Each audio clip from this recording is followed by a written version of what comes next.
Hello guys, আসসালামু আলাইকুম। সবাই কেমন আছেন? আশা করি সবাই অনেক অনেক ভালো আছেন। আজকের কথা বলবো আপনাদের সাথে বাংলাদেশ টিমের নিউজিল্যান্ডের সাথে আগামীকালকে যে ম্যাচটা আছে ওই ম্যাচটাতে একাদশটা কেমন হবে, একাদশটা সম্পর্কে আজকে আপনাদেরকে ধারণা দিব। তো প্রথমত মুশফিকুর রহিম এবং মাহমুদুল্লাহ এই দুজন সম্পর্কে আমাদের কথা বলা উচিত। মুশফিকুর রহিম গত কয়েকদিন কিন্তু আমাদের দলে তেমন একটা পারফর্ম করতে পারেননি। উনি অনেক দিন থেকে অফ ফর্মে আছেন।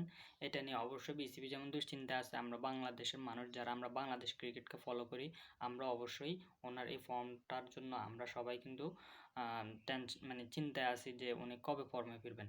ওনার মতন একজন ক্রিকেটার বেশি দিন কিন্তু অফ ফর্মে থাকে না। গত ম্যাচে আমরা সবাই অবাক হয়েছিলাম যে মাহমুদুল্লাহ রিয়াদ কোথায়, মাহমুদুল্লাহ রিয়াদ কোথায়, কিন্তু পরবর্তীতে মাহমুদুল্লাহ রিয়াদের অনুপস্থিতিতে যে জাকির আলী এবং তাওহিদ হৃদয় দুইজনকে নেওয়া হয়েছে, ওই দুইজন কিন্তু অত্যন্ত ভালো পারফরমেন্স, অতি মানবীয় পারফরমেন্সটা করেছে, যেটা দেখার মতো ছিল। এই জন্য তাদের দুইজন তো স্কোয়াডের বাইরে যাওয়ার কোনো সম্ভাবনাই নেই। তো আমাদের ধরেন দুজন ওপেনার, একজন হচ্ছে তানজিদ তামিম এবং আরেকজন হচ্ছে সৌম্য সরকার।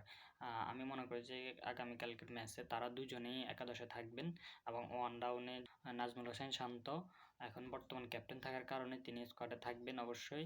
এবং টু ডাউনে আমি দেখতেছি 4 নম্বরে মেহেদী মিরাজ এবং 5 নম্বরে হচ্ছে তৌহিদ হৃদয়, 6 নম্বরে হচ্ছে মাহমুদুল্লাহ রিয়াদ, 7 নম্বর হচ্ছে জাকির আলী, 8 নম্বর হচ্ছে রিশাদ হোসাইন এবং 9 নম্বর হচ্ছে তাসকিন আহমেদ, 10 নম্বর হচ্ছে নাহিদ রানা এবং 11 নম্বর হচ্ছে মুস্তাফিজুর রহমান, অথবা আমাদের আরেকজন পেসার আছেন তানজিম হাসান সাকিব।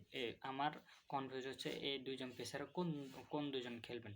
সাথে একজন হচ্ছে তাসকিন আহমেদ, আর অবশ্যই আমি মনে করি যে রাওয়ালপিন্ডিতে অবশ্যই নাহিদ রানা খেলবেন, আর বাকি দুইজন পেসারের যে কোনো একজন। আমি মুশফিকুর রহমানকে দলের বাইরে নেওয়ার একটাই কারণ উনি গত কিছুদিন থেকে পারফর্ম করতে পারতেছেন না। আর মাহমুদুল্লাহ রিয়াদ অবশ্যই দলে ঢোকার যোগ্য দাবিদার। উনি যদি দলে আসেন, ওনার পরিবর্তে আমরা কাকে দলের বাইরে নিব সেটা আমাদের ভাবতে হবে। কিন্তু মুশফিকুর রহিম ছাড়া তো দলের বাইরে যাওয়ার মতো কেউ নেই। কিপার হিসেবে এখন আমাদের একটু দুর্বল হয়ে যায়, যদিও জাকির আলী অনেক তেমন একটা তার যোগ্যতার প্রমাণ দিতে পারেনি কিপিংয়ে তিনি তার যোগ্যতা প্রমাণ দিতে পারেন। তারপরও এখন আমাদের দলের যে বর্তমান পরিস্থিতি, আমরা তার উপরে নির্ভর করতে হবে, তার উপরে আশা ব্যক্ত রাখতে হবে। তো আপনারাও আপনাদের একাদশটি কমেন্ট বক্সে জানিয়ে দিবেন। আগামীকালকে বাংলাদেশ নিউজিল্যান্ডের সাথে কেমন করবে সেটাও জানিয়ে দিবেন। তো সকলে ভালো থাকবেন, সুস্থ থাকবেন। আসসালামু আলাইকুম।